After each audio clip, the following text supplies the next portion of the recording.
हाँ जी, तो मैं आपको सोच रही हूँ कि क्वेश्चन बताने से पहले क्यों ना एक बार स्टेटमेंट ऑफ कॉस्ट शीट भी शो कर ही दूँ, ताकि मेरे बच्चों को कभी आगे तकलीफ़ आए ही ना। मैंने आपको स्टेटमेंट किसका बताया था? वर्किंग कैपिटल मैनेजमेंट का।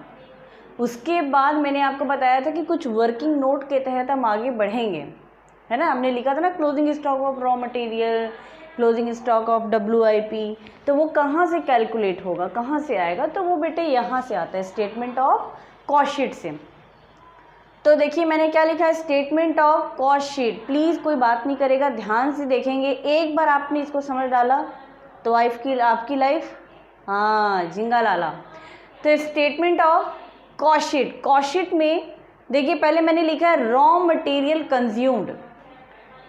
जब हम क्लास 11-12 में पढ़ते थे, जब छोटे बच्चे थे ना, तब भी पढ़ के आए हैं opening stock plus purchase minus closing stock. Raw material consumed कितना हुआ, कितना रॉ मटेरियल कंज्यूम किए हैं, तो जो ओपनिंग में पड़ा होगा वो, जो खरीद के लाए हैं वो, और जो बच गया वो अगले साल के लिए ओपनिंग बनेगा तो वो उसे लेस कर देते हैं क्लोजिंग स्टॉक। याद आ गया?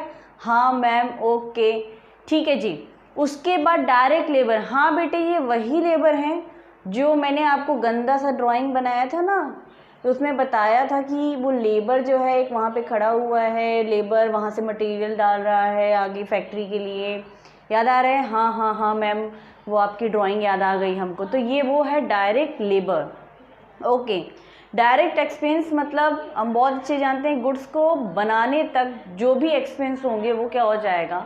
Direct expenses. तो ये हो गए हमारे 3 चीज़। क्या क्या? Raw material consume, direct labour, direct expenses. इनसे क्या बनेगा मेरा? प्राइम कॉस्ट, मूल लागत। ठीक है बेटा, ओके आगे चलें। फैक्ट्री ओवरहेड्स, ये क्या होता है? ओवरहेड्स मतलब जितने भी खर्चे होंगे फैक्ट्री के, जितने भी इसमें डायरेक्टली लगे होंगे, फैक्ट्री के कॉस्ट में लगे होंगे, वो हो गए हमारे फैक्ट्री ओवरहेड्स। बहुत सारे खर्चे होते हैं, कोल, पावर, बिजली जो भी है, वो सारे चीज़ यहाँ पे आके लग जाएंगे। तो ये हो गए फैक्ट्री के ओवरहेड्स। जब हम इनको प्राइम कॉस्ट के साथ ऐड करेंगे तो हम क्या पाएंगे? Gross factory cost. क्या पाने वाले? Gross factory cost. इसके बाद मैं ओपनिंग WIP को ऐड कर रही हूँ। क्यों कर रही हूँ? क्योंकि WIP भी तो इन्वेंट्री है, स्टॉक है। मैंने आपको उस दिन बताया था ना, वो भी तो अभी प्रोसेस में है। तो क्या उनको छोड़ दूँ? नहीं छोड़ सकते, पाइपलाइन में वो सब भी चल रहे हैं। तो मैंने क्या किया? ओपनिंग WIP को ऐड किया और क्लोजिंग WIP को लेस कर दिया। तो मेरी फैक्ट्री की कॉस्ट, नेट फैक्ट्री कॉस्ट निकल के आ गई। Okay ma'am. क्या मैम ये कॉस्ट शीट ख़त्म हो गया? नहीं बेटे नहीं, अभी और पिक्चर दिखानी है मुझे आपको। ठीक है, ओके, इसको जल्दी से फटाफट से नोट डाउन कर लो। ओके मैम, चलिए बेटा आगे बढ़ें। हाँ जी मैम। उसके बाद इस नेट फैक्ट्री कॉस्ट में मैं क्या करूँ? एडमिनिस्ट्रेशन ओवरहेड ऐड कर देती हूँ। एडमिनिस्ट्रेशन के जो भी खर्चे होंगे, बहुत सारे खर्चों को मिला के ओवरहेड्स बनते हैं, उन ओवरहेड्स को मैं क्या कर दूंगी? ऐड कर दूंगी। इससे क्या आएगा बेटा? इससे आ जाएगा कॉस्ट ऑफ प्रोडक्शन, की प्रोडक्शन की कॉस्ट कितनी है। ठीक है, इसको हम प्यार से COP भी बोलते हैं। Okay ma'am. अब मैं क्या करूँ? मतलब मैं रॉ मटेरियल चलिए WIP पे आ गई। अब फिनिश गुड्स बन गया होगा, तो इस फिनिश गुड्स के ओपनिंग स्टॉक होंगे? नहीं होंगे, तो नील हो जाएगा। मान लो मैंने फर्स्ट ईयर में स्टार्ट किया है, तो क्या फिनिश गुड्स के ओपनिंग स्टॉक होंगे? तो बिल्कुल नील कर देंगे उसे।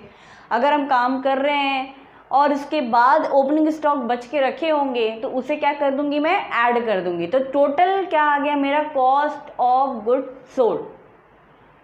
ठीक, उसके बाद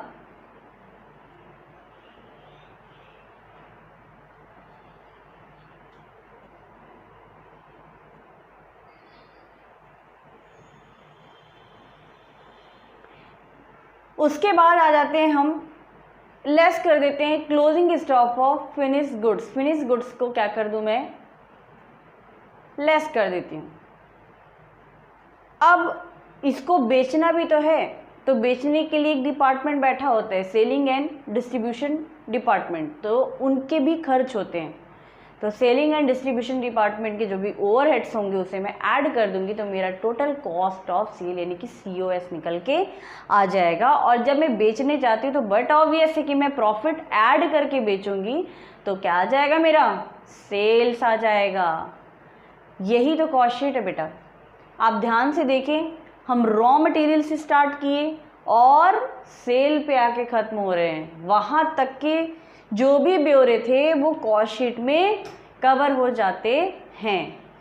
अब हम एलिजिबल हो रहे हैं क्वेश्चन की तरफ बढ़ने के लिए। अब हम क्वेश्चंस बना सकते हैं। जी हाँ, अब हम क्वेश्चन बना सकते हैं बेटे। तो चलिए बनाते हैं क्वेश्चन।